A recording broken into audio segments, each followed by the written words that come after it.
All right, still testing claims, but today we're going to start testing claims about the population standard deviation. We've done population proportion, we've done population mean, now we've got population standard deviation, and the good news is it's the last one. All right, requirements for testing, claims about baby sigma or baby sigma squared, which is population standard deviation or variance.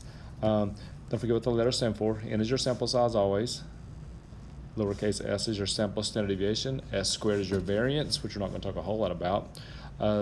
Population standard deviation, or claimed value of the population standard deviation, and claimed value of variance. So the squared is the variance, not squared is your standard deviation. Requirements, these are huge today. The sample must be a simple random sample. That's true all the time.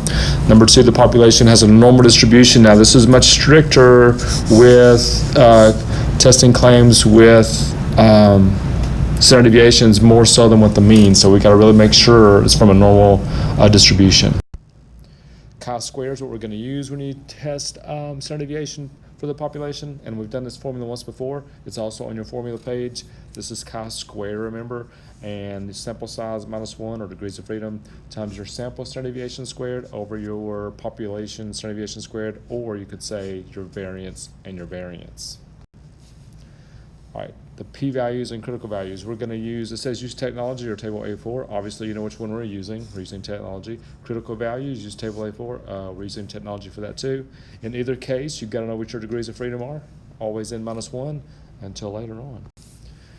Caution, this is huge today. The chi-square test is not robust against departure from normality. That means your population must be normal, must have a normal distribution. So we're going to test that today using a couple of options, and I think one's much better than the other, but you must test to make sure. Properties of chi-square. All values of chi-square are non-negative. The lowest point is 0. The lowest value is 0. Also, distribution is not symmetric. Remember, we're going to look at it on the next slide, but remember it's right skewed. There's a different distribution for each degrees of freedom, which means for every sample size, there's a different distribution. Critical values are found in table. Also, we can use technology. Actually, this is the day we have to use stat crunch, and you'll see why. Your calculator is very difficult to find chi-square distributions on chi-square critical values. You can do it, but it's a long process, believe it or not. Properties of chi-square, here's the pictures of them. Notice it's not symmetric right here, and all values are non-negative. If we have normal, we would put the 0 in the middle, negatives over here, positive over here. Well, with chi-square, everything's positive or 0. Different shapes depending on how many degrees of freedom or how big your sample size is. The more degrees of freedom, the more normal it looks. Which means the bigger your sample size, the more normal it looks. Okay, let's do one example real quick or real slow. Listed below are the heights for a random sample of 10 supermodels. Consider the claim that supermodels have heights much less variation in the heights of women in general population. Don't forget that, because supermodels are typically very tall, so the difference in their heights or the variance or how it varies is going to be not huge because they're all real tall, which is what standard deviation measures. We will use a 0.01 significance level to test the claim that supermodels have heights with a standard deviation less than 2.6. That's the claim. Obviously, that's going to be the ha. Okay, they gave me we measured these supermodels. That's how tall they were. Punched them in my L1 to find these summary stats right here. Okay, they gave me your summary statistics. Give you the sample standard deviation, which is here. You just square to get the variance, which is there. Okay, sample is definitely a simple random sample. We check for normality, and the way we're going to do that, we're going to use our calculators to do this, or StatCrunch and do a QQ plot. It's been a while since we've done those. And if our QQ plot's very close to a line, then that means it is normal, which this one's fairly close. So we're going to say, okay, we're good. Let's go with it.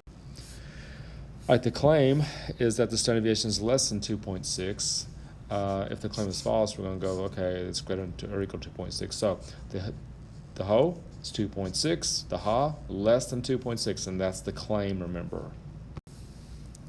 Significance level is 0.01. That's what I'm looking for my p-value if I do the p-value method.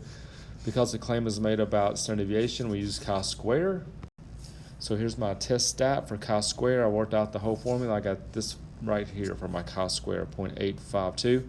There were 9 degrees of freedom. But you have to know that right here. N minus 1, that's your 9 right there. So 0.852 is my test stat. I graphed it, found my critical value using a stat crunch, and my critical value was 2.088, which is that line right there. 0.01 falls in that region, that's the rejection zone, and my test stat, 0.852, fell in my rejection zone, and you know what that means. Because it's in the rejection or critical region, we reject the null. Right? So I would say there's sufficient evidence to support the claim that supermodels have heights where the standard deviation is less than 2.6 inches. And we already know this. Heights of supermodels vary much less. So like the general population, the heights vary a lot more than 2.6 inches, but not those supermodels. All right, the p-value method. Technology may give this to us. It may not. We'll figure that one out tomorrow. Maybe I'll share, maybe I won't. But we found out using whatever method we needed to that the p-value was 0.0002897. Don't forget our alpha was 0.01. That was our significance level. And because that p-value is much less than 0.01, we again reject the null. Imagine that, because we're using 0.01. So we reached the exact same conclusion, state the claim the same way, and we're good to go. And that's all there is. So it's really the same type stuff, except we're doing standard deviation instead of proportion, or instead of population mean, which means you have to use chi-square. So that's the big difference today. Should be getting pretty good at this by now. We'll work on tomorrow. See ya then.